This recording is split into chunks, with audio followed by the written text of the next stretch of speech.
ध्वनि या साउंड। ध्वनि ध्वनि को ऑडियोमीटर से मापते हैं। ध्वनि को ऑडियोमीटर से मापते हैं। ध्वनि भी एक प्रकार से ऊर्जा है। ध्वनि तरंगों में प्रसारित होती है, यानी ध्वनि तरंगों में प्रसारित होती है। 3 टाइप ऑफ साउंड। ध्वनि के 3 प्रकार हैं। अवश्रव्य ध्वनि, श्रव्य ध्वनि और प्राश्रव्य ध्वनि। अवश्रव्य ध्वनि या इंफ्रासोनिक। अवश्रव्य ध्वनि अवश्रव्य ध्वनि को स्नेक फील कर सकता है, यानी अवश्रव्य ध्वनि को स्नेक फील कर सकता है। अवश्रव्य ध्वनि की आवृत्ति 0 से 20 हर्ट्ज तक होती है। अवश्रव्य ध्वनि की आवृत्ति 0 से 20 हर्ट्ज तक होती है। हमारे हृदय की धड़कनों की आवृत्ति अवश्रव्य तरंगों के समान होती है, यानी हमारे हृदय की धड़कनों की आवृत्ति अवश्रव्य तरंगों के समान होती है। श्रव्य ध्वनि या ऑडिबल साउंड।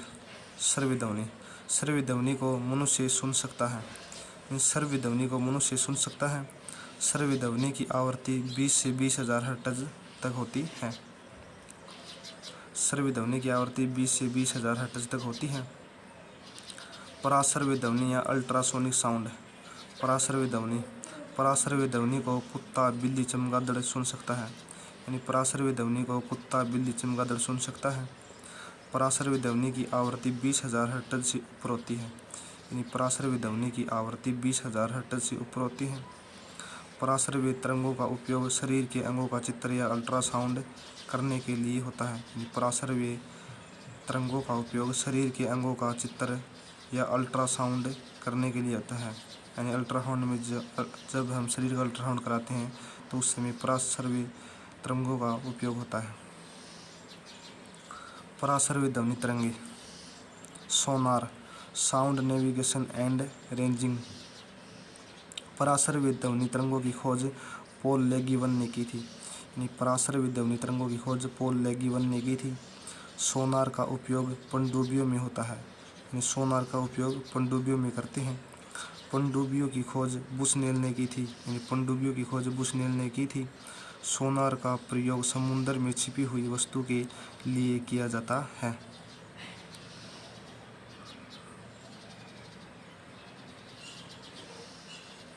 समुद्र की गहराई का पता करते हैं फेथोमीटर से। ECG, electrocardiography. ईसीजी का उपयोग कपड़े साफ करने के लिए, वायुयान व गाड़ी के पुर्जे साफ करने के लिए। ईसीजी का उपयोग कपड़े साफ करने के लिए, वायुयान व गाड़ी के पुर्जे साफ करने के लिए। पराश्रव्य ध्वनि तरंगों से कीड़ों को नष्ट करने के लिए उपयोग करते हैं, यानी पराश्रव्य ध्वनि तरंगों का कीड़ों को नष्ट करने के लिए उपयोग करते हैं पराश्रव्य ध्वनि तरंग का। स्पीड ऑफ साउंड या ध्वनि की चाल।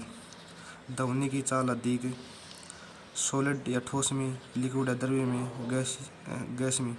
ध्वनि की चाल ठोस में, द्रव्य में, गैस में।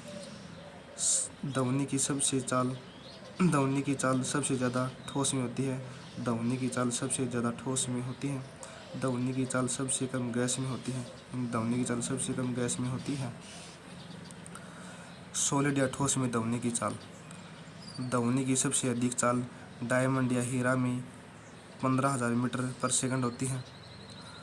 प्लेटिनम में 12,000 मीटर पर सेकंड होती है।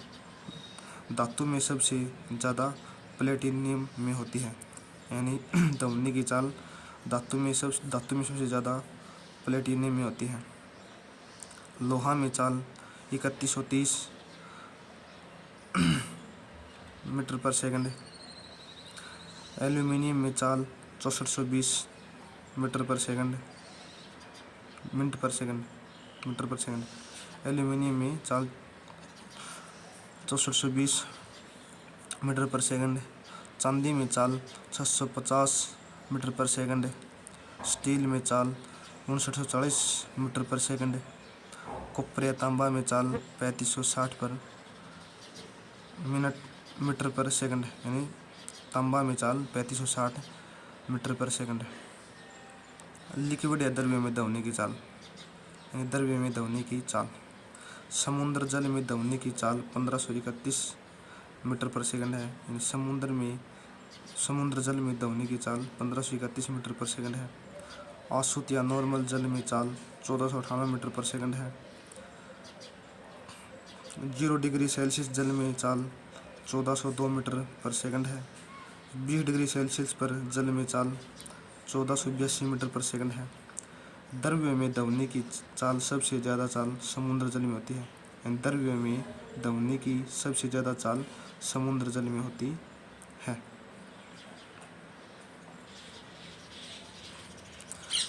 गैस में ध्वनि की चाल। गैस में ध्वनि चाल। हाइड्रोजन में ध्वनि की चाल 1284 मीटर पर सेकंड है। हीलियम में चाल 965 मीटर पर सेकंड है। हवा में चाल 332 मीटर पर सेकंड है। कांच में चाल 4540 मीटर पर सेकंड है। गैसों में ध्वनि की चाल सबसे ज़्यादा हाइड्रोजन गैस में होती है। यानी गैसों में ध्वनि की सबसे ज़्यादा चाल हाइड्रोजन गैस में होती है।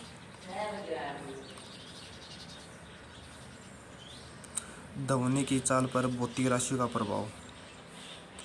दाब या प्रेशर। दाब बढ़ाने पर ध्वनि की चाल पर कोई प्रभाव नहीं पड़ता है। यानी दाब बढ़ाने पर ध्वनि की चाल पर कोई प्रभाव नहीं पड़ता है। तापमान या टेम्परेचर।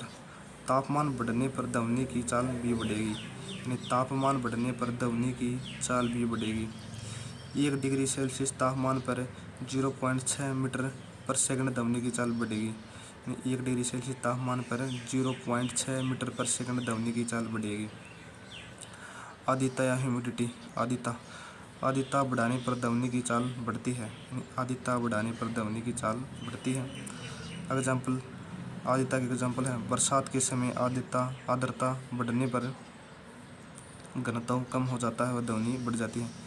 बरसात के समय आर्द्रता बढ़ने पर घनत्व कम हो जाता है व ध्वनि बढ़ जाती है। मोर की आवाज़ बरसात के समय दूर तक सुनाई देती है। मेंढक में मादा मेंढक बरसात के समय टर्राती है। यानी मेंढक में मादा मेंढक बरसात के समय टर्राती है। ध्वनि के अपवर्तन के कारण ध्वनि दिन की अपेक्षा रात में अधिक दूरी तक सुनाई पड़ती है। यानी ध्वनि के अपवर्तन के कारण ध्वनि दिन की अपेक्षा रात में अधिक दूरी तक सुनाई पड़ती है।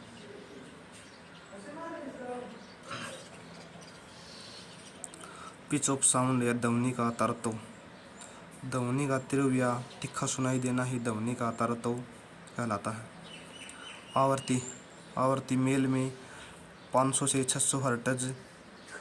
आवृत्ति कम होने के कारण आवाज़ मोटी होती है। यानी मेल में आवृत्ति कम होने के कारण आवाज़ मोटी होती है। आवृत्ति फीमेल में 900 से 1100 हर्ट्ज। आवृत्ति ज़्यादा होने पर आवाज़ पतली होती है। यानी फीमेल में 900 से 1100 हर्ट्ज। आवृत्ति ज़्यादा होने के कारण आवाज़ पतली होती है। नोट। महिलाओं की आवाज़ की आवृत्ति ज़्यादा होती है। महिलाओं की आवाज़ की आवृत्ति ज़्यादा होती है। ध्वनि की तीव्रता। ध्वनि का तीव्र सुनाई देना। ध्वनि की तीव्रता। ध्वनि का तीव्र सुनाई देना। तीव्रता का मात्रक बेल होता है। तीव्रता का मात्रक बेल होता है। ध्वनि की प्रबलता।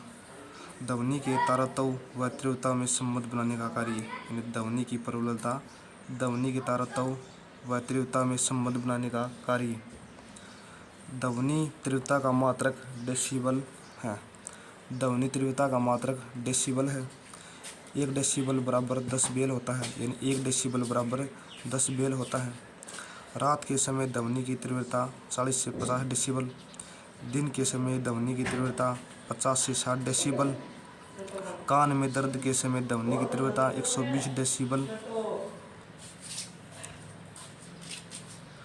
कान में दर्द के समय ध्वनि की तीव्रता 120 डेसिबल होती है। 2 लोगों के बीच बातचीत की तीव्रता 15 से 20 डेसिबल होती है। ट्रेन का हॉर्न की ध्वनि की तीव्रता 100 डेसिबल होती है। हृदय धड़कन की ध्वनि की तीव्रता 5 डेसिबल होती है। यानी हृदय धड़कन की ध्वनि की तीव्रता 5 डेसिबल होती है। रॉकेट की ध्वनि की तीव्रता 180 से 200 डेसिबल। यानी रॉकेट की ध्वनि की तीव्रता 180 से 200 डेसिबल।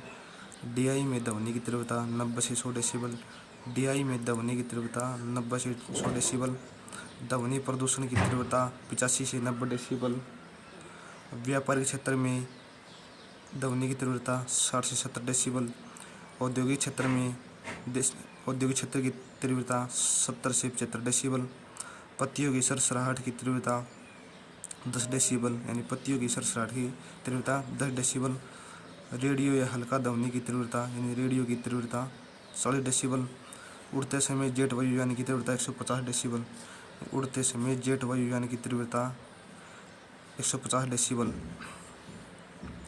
ध्वनि का परावर्तन, रिफ्लेक्शन ऑफ साउंड, ध्वनि का परावर्तन, ध्वनि का किसी सतह से टकराकर वापस लौट आना, यानी वापस लौट जाना ध्वनि का परावर्तन कहलाता है। ध्वनि का किसी सतह से टकराकर वापस लौट जाना ध्वनि का परावर्तन कहलाता है। ध्वनि सतह से वापस लौट आना। प्रतिध्वनि या इको साउंड, प्रतिध्वनि, ध्वनि के परावर्तन के कारण जो मूल ध्वनि के कुछ समय पश्चात सुनाई देने वाली ध्वनि को प्रतिध्वनि कहलाती है। ध्वनि की संवेदना 0.1 सेकंड होती है, यानी ध्वनि की संवेदना 0.1 सेकंड या 1/10 सेकंड तक, यानी ध्वनि मनुष्य के कान में 0.1 सेकंड तक ही रहती है, यानी ध्वनि मनुष्य के कान में 0.1 सेकंड तक ही रहती है। प्रतिध्वनि सुनने के लिए श्रोता एवं परावर्तक सतह के बीच कम से कम 17 या 16.6 मीटर दूरी होनी चाहिए, यानी प्रतिध्वनि सुनने के लिए श्रोता एवं परावर्तक सतह के बीच कम से कम 17 या 16.6 मीटर दूरी होनी चाहिए। प्रतिध्वनि का उपयोग पहाड़ों में वायुयान की ऊंचाई मापने में प्रतिध्वनि का उपयोग होता है। समुद्री गहराई को मापने में फेथोमीटर का उपयोग होता है। चमगादड़ अपने भोजन का पता करने में प्रतिध्वनि का यूज करता है। चमगादड़ अपने भोजन का पता करने में प्रतिध्वनि का यूज करता है। अनुख्खन या रिवर्बरेशन, अनुख्खन, जब ध्वनि किसी सतह से टकराकर एक से अधिक प्रतिध्वनियों का निर्माण करे उसे अनुख्खन कहते हैं, यानी जब ध्वनि किसी सतह से टकराकर एक से अधिक प्रतिध्वनियों का निर्माण करे उसे अनुख्खन कहते हैं। एग्जाम्पल है बादलों का गर्जना, होल का गूंजना, बादलों का गर्जना, होल का गूंजना। डॉपलर प्रभाव या डॉपलर इफेक्ट्स, डॉपलर प्रभाव, ध्वनि तरंगों की आवृत्ति में होने वाली अपेक्षित गति के कारण होने वाले परिवर्तन को ही डॉपलर प्रभाव कहते हैं, यानी ध्वनि तरंगों की आवृत्ति में होने वाली अपेक्षित गति के कारण होने वाले परिवर्तन को ही डॉपलर प्रभाव कहते हैं। डॉपलर प्रभाव का उपयोग या यूज उड़ते हुए विमान का वेग का पता करने में, रडार के अंदर जल में पनडुब्बियों की स्पीड का पता करने में, स्टार या गैलेक्सी की स्पीड का पता करने में, यानी स्टार या तारे, गैलेक्सियां मंदाकिनी की स्पीड का पता करने में।